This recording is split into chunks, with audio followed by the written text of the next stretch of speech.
जय शनिदेव। नमस्कार दोस्तों, आपका वार्य गुरुजी ज्योतिष शास्त्र चैनल में स्वागत है। आज का हमारा विषय है कि पत्नी के माध्यम से गुप्त धन प्राप्ति। तो पत्नी के माध्यम से गुप्त धन प्राप्ति का योग कैसा है, कौन सा योग है वो, इसके बारे में हम चर्चा करने वाले, विश्लेषण करने वाले। तो अगर आपने चैनल को सब्सक्राइब नहीं किया तो पहले चैनल को सब्सक्राइब करिए, बेल आइकन का बटन दबाइए, लाइक करिए, शेयर करिए, वीडियो को पूरा देखिए, अंत तक देखिए। तो क्या है ना दोस्तों कि जो जन्म कुंडली होती है, जन्म कुंडली में जो योग बनते हैं, अगर आपकी जन्म कुंडली है और वो योग के बारे में आपको जानकारी है तो आप उससे ज्यादा से ज्यादा आप उसका लाभ आप ले सकते हो। कभी कभी क्या होता है कि आपके पास जन्म कुंडली होती नहीं, और जन्म कुंडली होने के नहीं होने के कारण क्या होता है कि योग तो बनते हैं, लेकिन उस योग का आप लाभ जो ज्यादा से ज्यादा आप उसका फायदा आप नहीं ले पाते। फायदा मिलता है लेकिन कम फायदा मिलता है। जिसके पास जन्म कुंडली है, जिसने जन्म कुंडली का विश्लेषण करवाया है किसी अच्छे पंडित से, और जिसके कुंडली में, उसके कुंडली में कौन सी योग है, क्या है, उसको जानकारी है, वो योग कब आने वाले उसकी जानकारी, उसको क्या होता है कि ज्यादा से ज्यादा उसको लाभ हो मिलता है, वो ज्यादा से ज्यादा वो टाइम पर बेनिफिट लेता है। तो जन्म कुंडली का विश्लेषण होना बहुत जरूरी है। आज मैं आपको ऐसे योग के बारे में बताने जा रहा हूँ कि अगर आपके कुंडली में ऐसा योग बन रहा है, खास करके जो पुरुष मंडली है, जो पुरुष लोग हैं, तो अगर किसी पुरुष के कुंडली में ऐसा योग बन रहा है तो उसको पत्नी के माध्यम से इतना बड़ा धन लाभ होगा कि वो सोच भी नहीं पाएगा ये पैसा मैं कहां पर रोकूं, इस पैसे का मैं क्या करूं। ऐसा इतना बड़ा योग है। तो योग कैसे बनेगा, तो अगर आपके पास कुंडली, तो कैसे पहचानने का कि आपकी कुंडली में वैसा योग है। तो क्या है ना कि योग तो कुंडली में आपके बन रहा है, ठीक है, अभी किसी की कुंडली में होगा, किसी का नहीं होगा।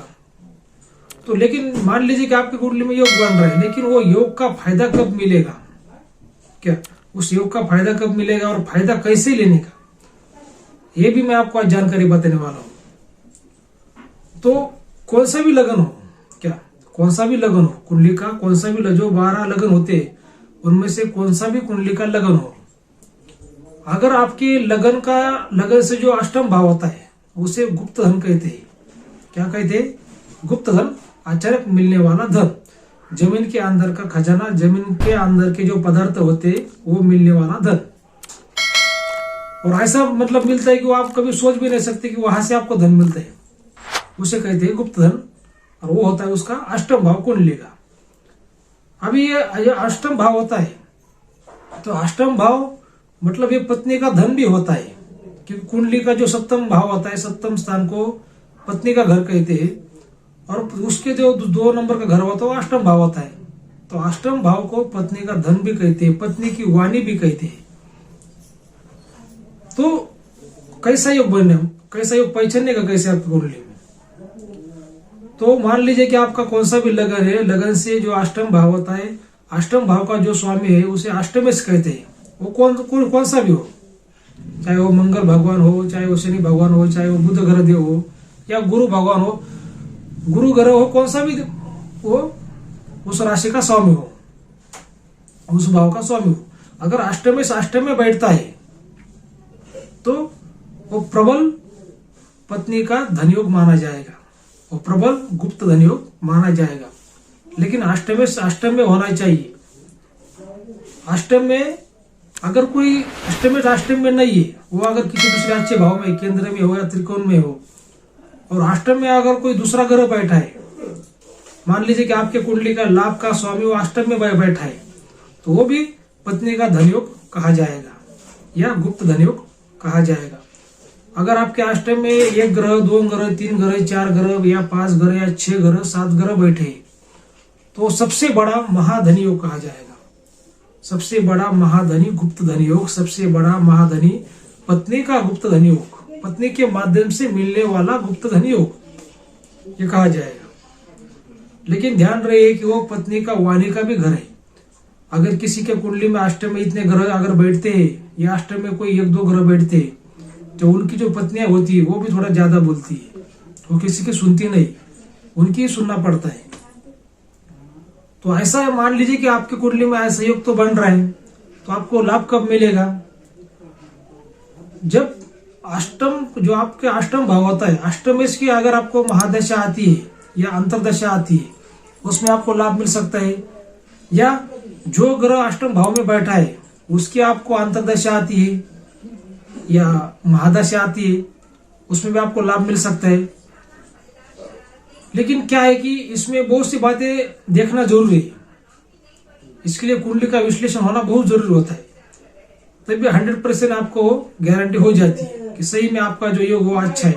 कभी कभी क्या होता है कि योग तो बनता है, लेकिन योग आपका 70% अच्छा बनता है, 30% बुरा बनता है, किसी का योग 50% अच्छा बनता है, किसी का योग 100% अच्छा बनता है, किसी का 40% अच्छा बनता है। तो योग तो बन रहा है, लेकिन योग कैसा 100% अच्छा बनना चाहिए। आपके कुंडली में योग 100% अच्छा है या नहीं, उसके लिए कुंडली का विश्लेषण होना बहुत जरूरी है, तभी आपको पता चलेगा ना कि सही क्या है गलत क्या है। कैसा होता है ना कि बरसात के मौसम में बादल तो बहुत होते हैं, लेकिन किसी गांव में बादल ज्यादा होते, किसी गांव में बादल कम होते। कभी कभी क्या होता है कि बादल ज्यादा होने के बावजूद बारिश ज्यादा नहीं गिरती, और कभी कभी क्या होता है कि बादल भी बहुत कम होते लेकिन बारिश बहुत गिरती। वैसे ही योग का महत्व है। तो ये योग का लाभ कैसे ले, अभी लाभ कब मिलेगा ये तो दशांतर दशा मैंने आपको तो कह दिया, लेकिन लाभ भी आपको लेने की उतनी आपकी हिम्मत चाहिए, उतनी आपकी बुद्धिमत्ता भी चाहिए। क्या है ना कि ऐसा योग मतलब पत्नी के माध्यम से आपको धन प्राप्ति होगी, चाहे वो गुप्त धन हो, चाहे वो पत्नी की जमीन हो, चाहे वो पत्नी की जायदाद हो, या पत्नी के मायके का धन हो, या आपकी पत्नी नौकरी वाली हो, या पत्नी के माध्यम से जो आपकी पत्नी जो काम करती है, जो नौकरी करती है, उस माध्यम से मिलने वाला धन हो। लेकिन पत्नी के माध्यम से उस व्यक्ति को धन मिलता है, तो उसके लिए क्या होना चाहिए कि जो पति पत्नी का प्रेम भी होना बहुत जरूरी है, पति पत्नी के विचार होना भी बहुत जरूरी है। कभी कभी क्या होता है कि पति पत्नी के विचार नहीं होते, पति पत्नी का प्रेम कम होता है, इसी वजह से ऐसे योग तो बनते लेकिन लोग उसका लाभ नहीं ले पाते। तो ये भी बातों का ध्यान रखना बहुत आवश्यक है। लेकिन मैंने जो आपको योग कहा है वो 100% सच है, ऐसा होता है मतलब होता है। लेकिन ये अष्टम भाव है, अष्टम भाव यानी मृत्यु का भाव है। हो सकता है कि आपको आपके पत्नी को कोई दुख हो और वो दुख से आपको फायदा हो सकता है कि आपके पत्नी के मायके में किसी का कोई नुकसान हो जाए, और किसी के नुकसान उसको कोई वो नुकसान के माध्यम से आपको पैतृक संपत्ति मिल जाए। क्या, क्योंकि वो अष्टम भाव हो, मृत्यु का भाव है, वो कुछ आपको कष्ट भी हो अचानक से दे सकता है, लेकिन अचानक से आपको फायदा भी दे सकता है। तो ये ऐसी बातें है दोस्तों। ऐसा ना कि जिसके घर में पति पत्नी का प्रेम है वही इस योग का लाभ ले पाएगा। तो ऐसी कुछ जो शास्त्र में बातें हम आपको हमेशा अच्छी बातें बताते हैं और आपके लाभ के हम आपको बातें बताते हैं। लेकिन क्या है कि आप लोग चैनल को हमारे सब्सक्राइब नहीं करते, कोई लोग भूल जाते हैं। तो हमारे चैनल को सब्सक्राइब आप जरूर करिए। धन्यवाद।